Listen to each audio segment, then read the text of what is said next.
ഇടതുപക്ഷത്തിന്റെ ഏറ്റവും പ്രധാനപ്പെട്ട നേതാക്കൾ ആയിരുന്നു എന്നതുകൊണ്ട് പഴയ ലോക്കൽ സെക്രട്ടറിയും ഇപ്പോഴത്തെ ലോക്കൽ സെക്രട്ടറിയും പഴയ ഏരിയ സെക്രട്ടറിയും തമ്മിലുള്ളൊരു സംഭാഷണമാണ് നമ്മൾ കേൾപ്പിച്ചത് എന്ന്. ടി.പി. ചന്ദ്രശേഖരന്റെ തല തെങ്ങിൻ പൂക്കുല പോലെ ചിതറിക്കും എന്ന് പരസ്യമായി പറഞ്ഞത് നമ്മൾ കേട്ടിട്ടുണ്ട്. പഴയ ഇടതുപക്ഷ നേതാക്കളും ഇപ്പോഴത്തെ ഇടതുപക്ഷ നേതാക്കളും തമ്മിലുള്ള അന്തരം ചരിത്രത്തിൽ അങ്ങനെയും രേഖപ്പെടുത്തപ്പെട്ടു പോയിട്ടുണ്ട് എന്നൊന്ന് ഓർമ്മിപ്പിക്കുന്നു. സത്യമാണെങ്കിലും എനിക്ക് അംഗീകരിച്ചു കൊടുക്കാൻ പറ്റുമോ? അങ്ങ് പറഞ്ഞു പാർട്ടിയിൽ നിന്ന് പുറത്തുപോയ ആൾ പിന്നീട് വർഗശത്രുവിനേക്കാൾ മോശമായ ബന്ധമായിരിക്കും ചിലപ്പോൾ ഉണ്ടാകുക എന്നുള്ളത്. പക്ഷേ അതുകൊണ്ട് ഇല്ലാതാക്കൽ എന്നുള്ളതല്ലല്ലോ. ഇപ്പോൾ പാർട്ടിയുടെ ലോക്കൽ സെക്രട്ടറി ജംഷീറാണ് ആ മറുതലയ്ക്കൽ സംസാരിക്കുന്നയാൾ.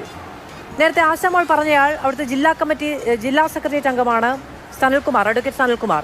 ഇവർക്ക് ഉത്തരവാദിത്തപ്പെട്ട പോസ്റ്റുകളിൽ ഇരുന്നുകൊണ്ടാണ് ആളുകളെ കൊല്ലും തിന്നും എന്നൊക്കെ പറയുന്നത്. ആ നിലയ്ക്ക് സംസാരിക്കുന്ന ആളുകളെക്കെതിരെ ആരോപണം വരുന്ന ഇത്രയും നേരമായല്ലോ.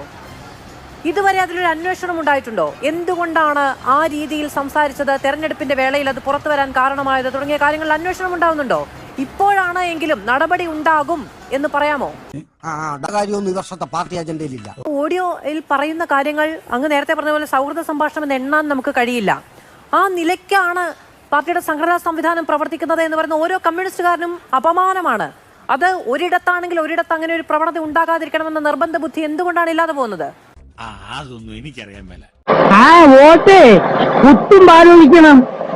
കണ്ട അമ്പനും അടവണ്ണൊക്കെ വോട്ട് ചെയ്താൽ ഇങ്ങനെയൊക്കെ ഉണ്ടാവും. ഈ സൗഹൃദ സംഭാഷണത്തിന്റെ നിഘണ്ടുവിൽ എവിടെയെങ്കിലും തട്ടിക്കളയും എന്നൊരു വാക്കുണ്ടോ?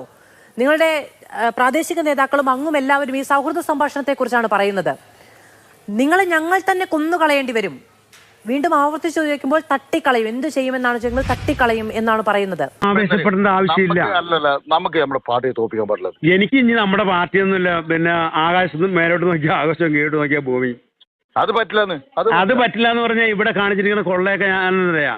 എന്റെ സാഞ്ചേട്ടാ ഒന്ന് പറയണിക്ക് ഇത് തോറ്റാലും ജയിച്ചാലും ഞാൻ ഇനി ഇത് ഏത് ഒടയതമ്പുരാം എന്ന് പറഞ്ഞാലും ശരി, എനിക്ക് വോട്ട് ചിലപ്പോൾ കിട്ടിയിട്ടില്ലെങ്കിൽ മാറില്ല.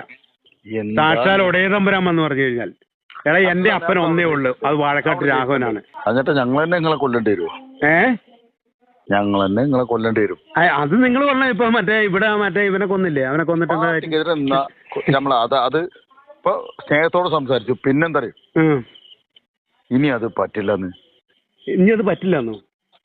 അതാ സാഞ്ചേട്ടാ എന്താണ് പ്രശ്നം? നിങ്ങൾ എന്നെ എന്താണ് ചെയ്യാൻ ഉദ്ദേശിക്കുന്നത് പറഞ്ഞോ?